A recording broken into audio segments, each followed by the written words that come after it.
Hi guys! Dahil may sakit si Rico, maglilinis muna tayo ng manok.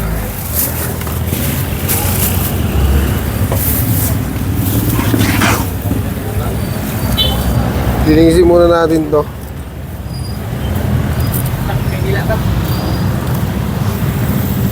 Amay. Yan, habang naglilinis akong manok guys, kwentuhan muna tayo dito.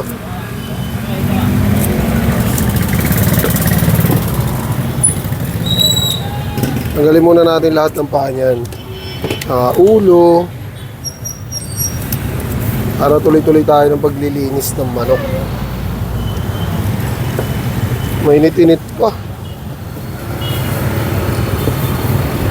Yung ulo ng manok namin dito, pag may mga nakatambay dito mga doggy, yun, inaabot na namin yan mga doggy. Palit tayo ng knife. Medyo ayaw kumagat ng knife eh. Ayun o, dati isang ganun lang talaga o.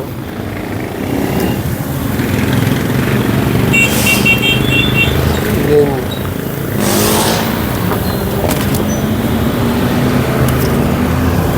Pagtapos ko nito maglinis, mamimili pa ako ng kulang namin mga gulay.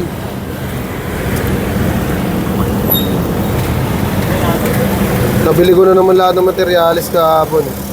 Kaya linis na tayo ng linis. Shoutout nga pala sa lahat ng mga followers natin dyan. Good morning sa inyo lahat. Sa lahat ng mga suki natin, pagkagising nyo, eto na yung manok natin, mainit-init pa.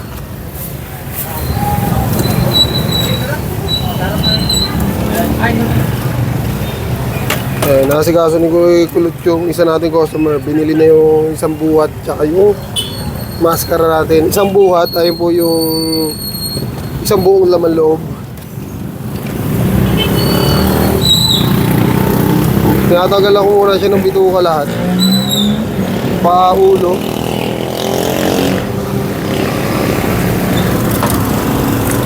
Kasi para pag ginugasan ko, isang hugasan lang lahat. Para hindi aksayado sa tubig.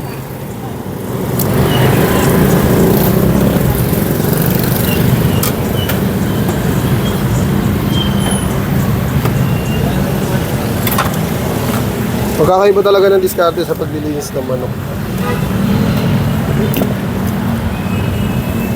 Pero tayo, doon na tayo sa kung saan tayo komportabling paglilinis. Mabilis, pero komportable. Yan, may mga nakatambay ng doggy rito. Bibigyan natin ng mga ulo yan.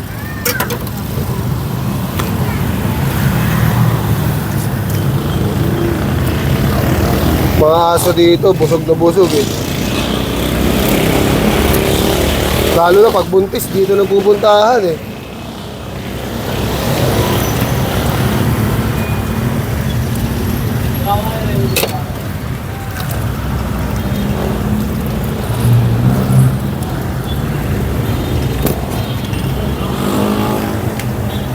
Papalitan ko na rin pala itong lababo natin guys. Kasi medyo alanganin na to. Kailangan na mapalitan. Hindi lang kami makompleto kasi si Rico may sakit eh. Kaya Rico, pagaling ka. Para makapasok ka na agad. Basta kaya mo na. Pag di mo pa kaya, pagaling ka lang dyan.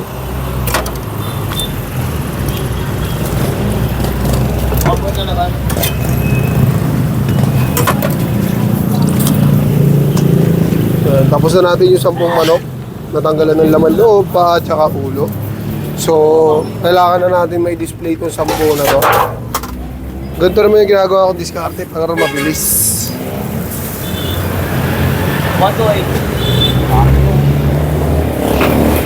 Gagawin ko nito, i-display muna natin 10.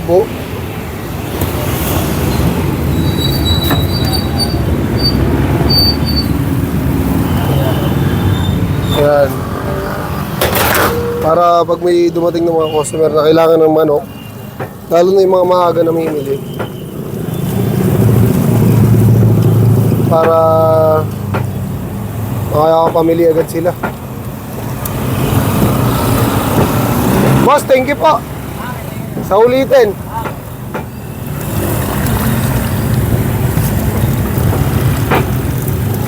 Ayan.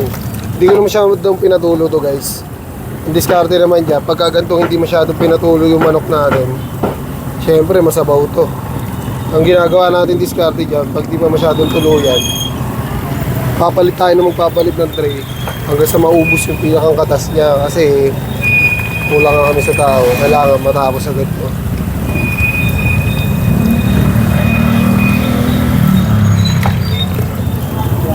Tapos nating linisin lahat ng manok natin.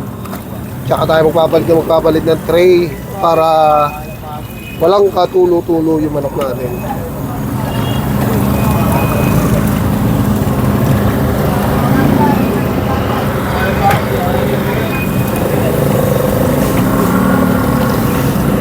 Yan, malinis yung manok natin guys. Mainit-init pa nga eh. Mainit-init pa. Sa mga suki natin dyan, tulog pa. Pagkagising nyo po, bili na po kayo dito.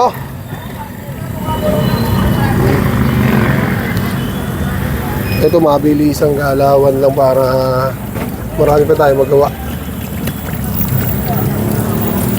Kailangan linis na linis kasi itong manok natin eh. Siyempre, ginatay ito tapos yung tubig na ginamit dito marami na kinatay na manok, so walansa na talaga yung pinakang tubig na ginamit dahil marami na nakatay na manok.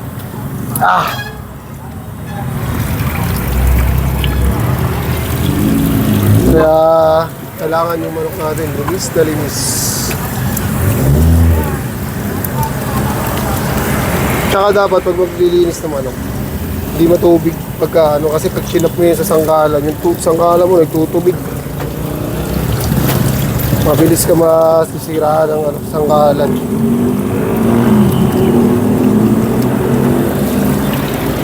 Yan.